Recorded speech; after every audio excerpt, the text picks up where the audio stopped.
తెలియాలనుకుంటూ ఇస్తుంది, వద్దనుకుంటే వదిలేస్తారు. దానికి మనం చేయగలిగింది ఏముంటదన్నా? I cannot influence the court, I can only argue your case.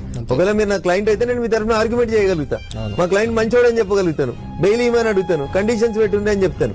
అంతేగాని నేను పోయి కోర్టుని ఎక్కడ నేను చేయగలుగుతాను? ఎందుకు ఈ మధ్య మీరు ఎంపీగా ఉండి కూడా ఏదో కోర్టు కేసు వాదించారు కదా ఈ మధ్య. సో అది కార్యకర్తల కష్టం వచ్చినప్పుడు నేను గెలిచిన తర్వాత మెదక్ లో బక్రీద్ పండుగ కంటే 2 రోజుల ముందు జరిగినటువంటి కొంత పోలీసుల నిష్క్రియ పర్వత్వం వల్ల 2 వర్గాల మధ్యన అక్కడ గొడవ జరిగింది.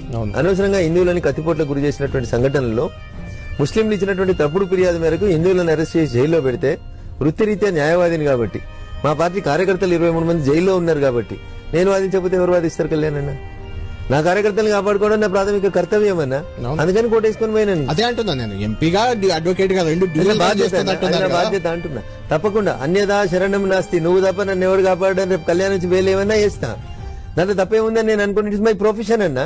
అంటే అక్కడ